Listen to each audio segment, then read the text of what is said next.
So how much would you be willing to pay for shade?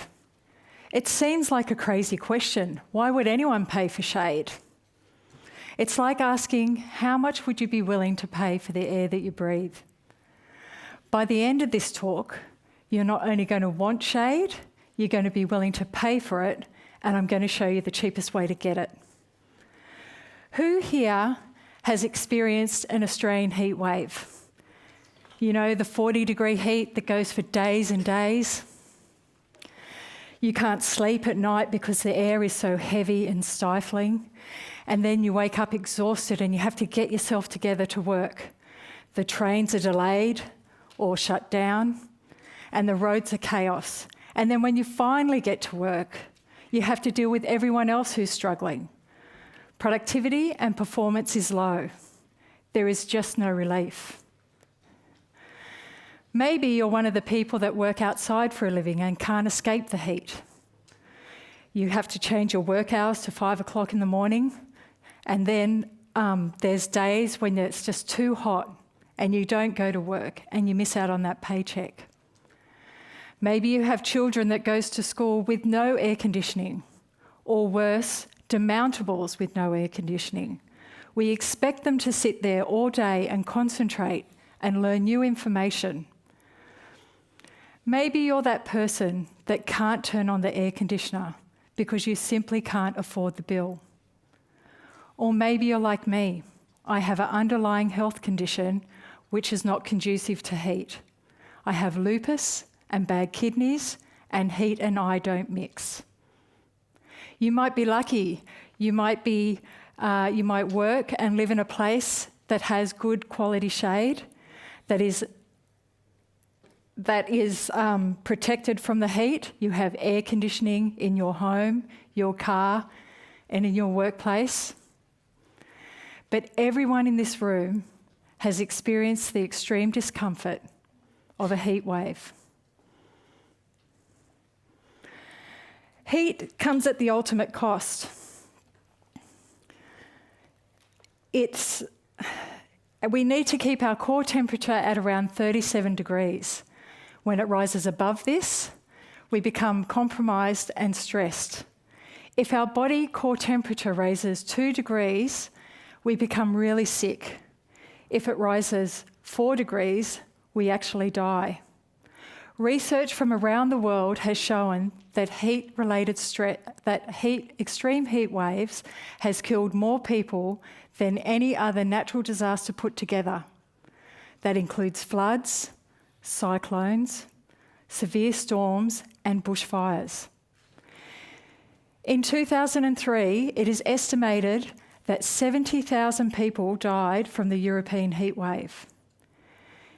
In Adelaide and Melbourne, during the 2009 heat wave, it's estimated around 500 people died. And in 2010, the Russian Federation underwent a 44-day heat wave, killing an estimated 56,000 people. But the cost of heat extends far beyond just our health and well-being. Extreme temperatures have an enormous impact on our critical infrastructure. It can melt roads, it can buckle rail lines, and it can even ground planes. But it is our energy sector that is the most vulnerable to heat, the very thing we require to keep us cool. In extreme temperatures, there are outages and there is pressure on the electricity system, and then add the added pressure of air conditioning, and energy security becomes a major problem. So to explain what the cost is to Australia, I want to take you to a point in time. The 2009 Melbourne and Adelaide heat wave. It was the last 5 days of January 2009. The temperatures were above 14 degrees average temperature, but there were 3 days that were above 43 degrees. This had an enormous domino effect across the southeast of Australia. there were 3,000 people admitted into hospital. Now, each hospital admission costs around $5,000 to that system.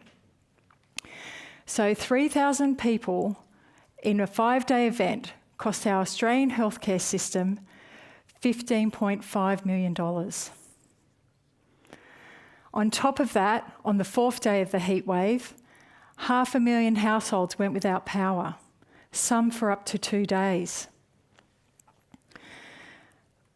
This was created by outages within the system, but also the energy providers had to do rotating blockages to make sure that the whole system didn't collapse.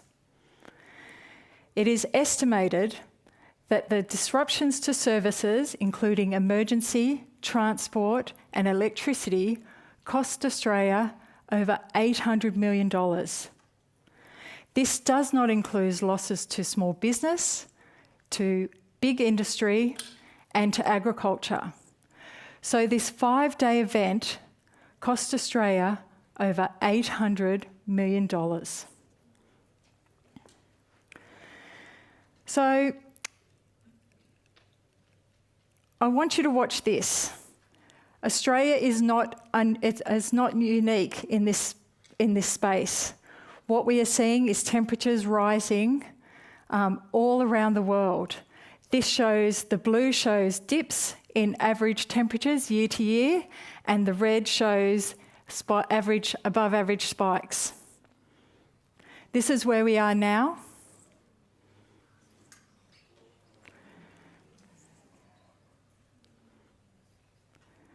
And this is where we're headed.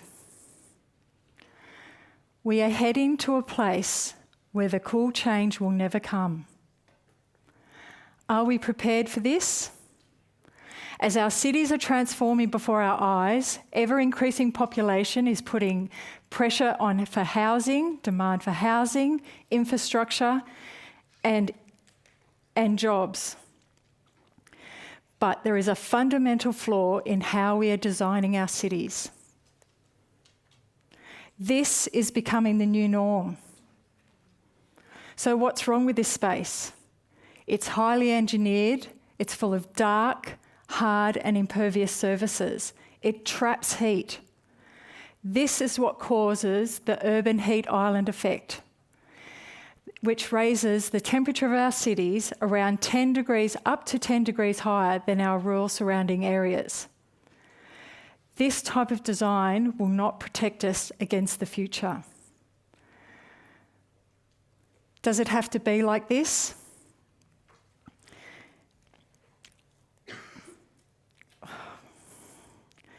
Does it have to be like this? I'm going to show you that there is a cheap and effective way that we can shade and cool our cities to protect us from things like this. The answer is shade. And I'm not talking about the built environment shade that we can build with different materials. What I'm talking to you about is the highest quality shade. The shade that is produced, that's given to us by trees.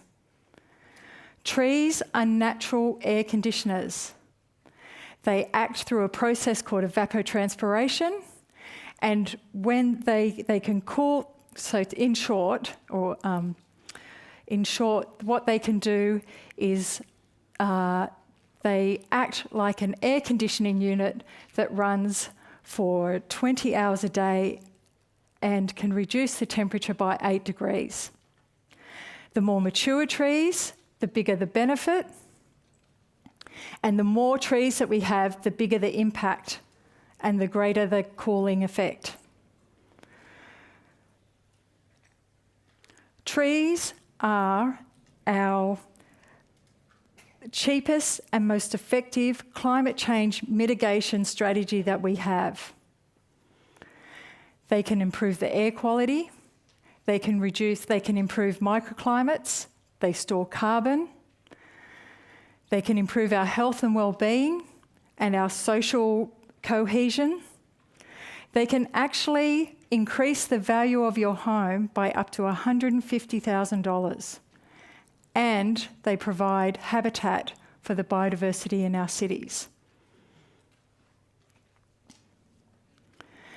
So, knowing all this, we know that we can use shade to protect our cities. So here's my call to action.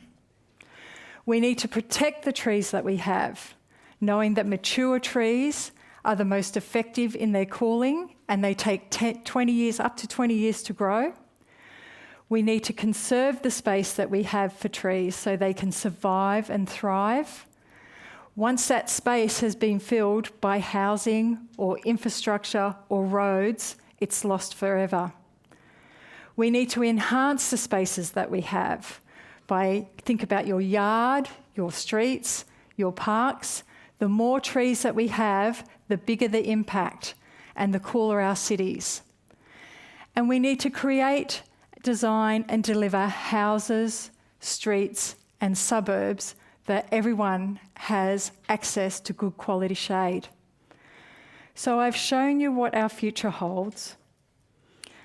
And you know the cost of heat. And I'm going to ask you again, how much would you be willing to pay for shade? Thank you.